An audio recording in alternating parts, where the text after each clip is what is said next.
Em nome do Pai, e do Filho, e do Espírito Santo. Amém.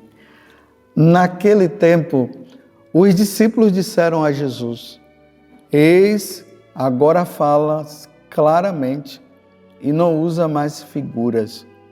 Agora sabemos que conheces tudo e que não precisas que alguém te interrogue. Por isto cremos que viestes da parte de Deus. Jesus respondeu: Credes agora? Eis que vem a hora, e já chegou, em que vos dispersareis, cada um para seu lado, e me deixareis só. Mas eu não estou só, porque o Pai está comigo. Disse-vos estas coisas, para que tenhas paz em mim. No mundo tereis tribulações, mas tende coragem. Eu venci o mundo. Palavra da salvação. Glória a vós, Senhor. Meus irmãos e minhas irmãs, estamos no Evangelho de São João, capítulo 16, do versículo 29 até o 33. Ontem nós tivemos a graça de celebrar a ascensão de nosso Senhor Jesus Cristo. Jesus subiu ao céu ao toque da trombeta e no toque da trombeta ele vai retornar para buscar os seus eleitos. Esse capítulo 16, como eu já falei para vocês do Evangelho de São João, ele acontece no contexto da última ceia. Jesus está se despedindo dos apóstolos. Depois que Jesus aqui começa a narrar, falar tantas coisas aos apóstolos que eles não estavam entendendo até então, aí aqui os apóstolos dizem para Jesus: Eis agora falas claramente e não usa mais figuras. Vocês se recordam que Jesus sempre que ia narrar, contar alguma história, alguma coisa para os apóstolos, ele usava as parábolas, ele usava de metáforas. Você lembra esses dias que ele usou aquela metáfora ou aquela parábola da mulher de que quando ela vai dar à luz, ela sofre e depois se alegrará? Ela se alegra quando vê o seu filho? A mesma coisa agora, é por isso que os apóstolos estão dizendo: agora o Senhor não está falando mais de forma figurada. Agora nós estamos entendendo tudo. Aí Jesus diz: agora sabemos, eles dizem, né? Agora sabemos que conheces tudo e que não precisas que alguém te interrogue. Aí Jesus diz: por isto cremos, eles, os apóstolos, né? Por isso cremos que viestes da parte de Deus. Os apóstolos agora estão professando a sua fé. Eles já não veem Jesus como um mestre, porque no tempo de Jesus surgiam muitos mestres. Eles não estavam vendo Jesus apenas como uma pessoa que eles estavam seguindo. Agora eles estão dizendo: nós cremos que viestes da parte de Deus. É assim, meus irmãos, que nós devemos nos comportar diante de Jesus Cristo. Jesus não é um mestrezinho, não é, me desculpa dizer, um profetazinho. Jesus é Deus, ele é o Filho de Deus. Ele é a segunda pessoa da Santíssima Trindade. Aí Jesus responde: credes agora? Então, uma vez que agora vocês creem, então eu tenho uma coisa para dizer. Vai chegar a hora em que vocês todos vão se dispersar. Cada um vai para o seu lado e me deixará só. Uma coisa, meus irmãos, é nós professarmos a nossa fé em nosso Senhor Jesus Cristo, dizermos que nós cremos em Jesus quando todas as coisas estão bem, quando todas as coisas estão saindo ao nosso gosto, Quando Jesus multiplica os pães, é maravilhoso. Quando nós proclamamos e falamos, Jesus fez isso na minha vida, é fácil, é bom crer em Jesus dessa forma. Mas na hora do padecimento, na hora do sofrimento, Jesus está deixando os apóstolos conscientes. Que bom, vocês creem que eu sou sim, que eu sou Deus, isso é ótimo. Mas vai chegar a hora que vocês vão me deixar sozinho. Vocês todos vão me abandonar. E aí nós vemos isso acontecer. Quando acaba esse momento da última ceia, aí Jesus vai para o Monte das Oliveiras e ali, quem foi que apareceu? Judas, com os soldados. E é preciso distinguir aqui esses soldados. Existem os soldados romanos, que estão a serviço de César e de Pilatos, no caso ali. E existem os soldados do templo. Então, aqueles soldados que foram com Judas são os soldados do templo, ainda não são os soldados romanos. Então, naquele momento, Judas vem, aí beija Jesus, e depois daquele beijo, os soldados imediatamente prendem Jesus. E quando eles prendem Jesus, os apóstolos, como nós dizemos de uma forma bem popular, perna para quem te quero. Abandonaram Jesus. Deixaram Jesus só. Jesus é levado para o Sinédrio. Ele passa por aquele julgamento que já estava decidido que iria acontecer. Não era um julgamento para decidir se Jesus ia ser absolvido ou não. Foi um julgamento onde já iriam prendê-lo, já estava decidido que ele ia ser preso. E ali Jesus contou com quem? Cadê os apóstolos?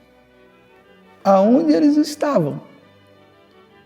Se lembram que Pedro, naquela sua ação, dizendo, eu não vou permitir que ninguém prenda o Senhor. E Jesus, mas Pedro, antes que o galo cante, você vai me negar 3 vezes.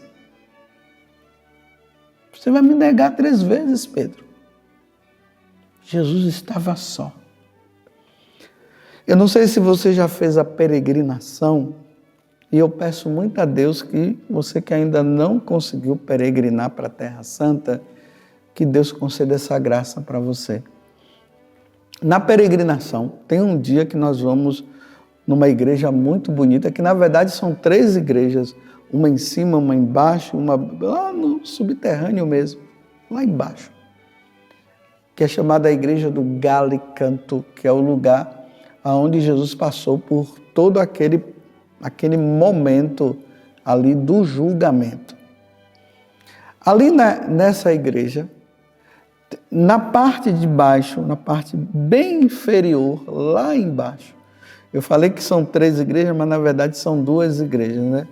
Uma em cima, uma no meio e embaixo, ali tem uma cisterna, que é bem funda. E ali foi nessa cisterna que Jesus foi colocado durante a noite.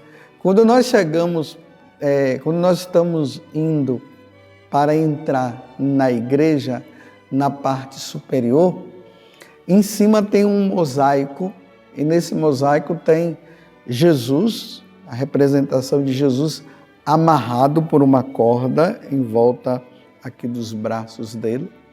E essa corda, ele está mostrando que eles estão descendo Jesus para aquela cisterna. Jesus passou a noite toda, meus irmãos, nessa cisterna. Na solidão completa. Antigamente, quando nós entrávamos nesse lugar, ali se apagava todas as luzes. Para quê? Para que todo mundo percebesse a escuridão e as trevas que Jesus passou. E ali era lido o Salmo, ali se lê o Salmo 88 ou 87, de acordo com a tradução da sua Bíblia.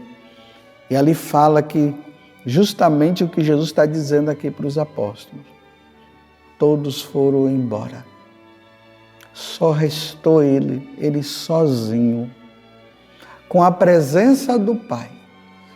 O Pai estava presente, mas não assim fisicamente como nós estamos quando nós conversamos com um e com o outro. Era espiritualmente o Pai. O Pai estava presente dessa forma. Mas os apóstolos, todos aqueles que disseram que iam ficar com ele, foram todos embora. É por isso que Jesus está dizendo, vocês todos se dispersarão e eu ficarei sozinho. Aí Jesus afirma depois, versículo 32, mas eu não estou só porque o Pai está comigo. Disse-vos, eu estou dizendo essas coisas para vocês, para que vocês tenham paz. Mesmo diante da situação, é para vocês terem paz, porque eu estou mostrando para vocês que eu sei o que vai acontecer comigo. Como o próprio, os apóstolos aqui disseram que ele já sabe de tudo. Nós agora sabemos que o Senhor sabe de todas as coisas. Então ele sabia. Então no momento em que eu estiver nesta situação, eu falo para que vocês tenham paz no coração. E agora Jesus se volta para eles, que é para nós também, que é para eu e para você. No mundo, neste mundo em que nós habitamos, teremos que passar por muitas tribulações. Teremos que passar. Jesus não promete para nós uma vida fácil. Ninguém fique pensando, porque agora eu estou com Jesus, nada de mal vai acontecer comigo. E aí as pessoas costumam pegar o Salmo 90 ou 91 e começa a dizer o seguinte, não vai cair, pode cair 1000 à direita e 10.000 à esquerda e nada de mal vai acontecer comigo. Não é bem assim, não.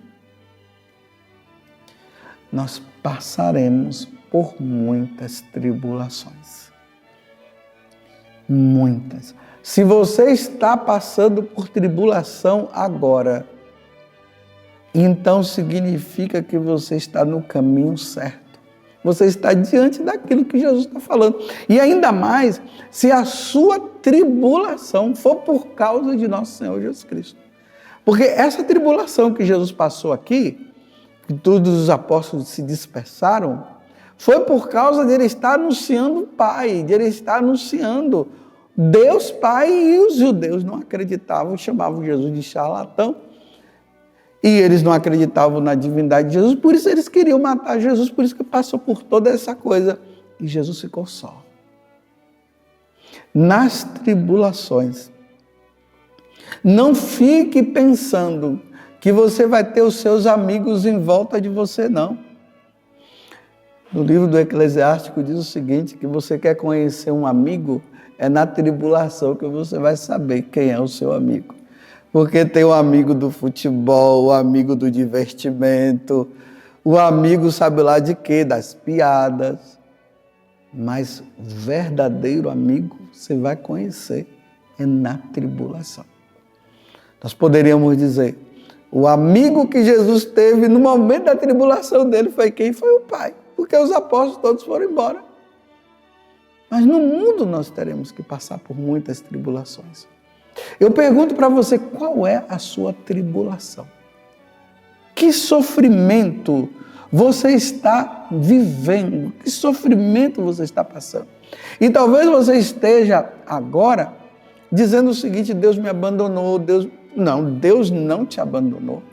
E Deus jamais irá te abandonar. Ele vai estar com você, mas na tribulação. Você está entendendo? Você vai estar na tribulação com Deus ali com você te dando força. Mas Ele não vai tirar você dessa tribulação, não. Pelo menos por enquanto. Porque é nesse momento da tribulação que nós somos provados. É aí que nós queremos ver se realmente você é de Deus ou não. Eu repito o que eu falei antes.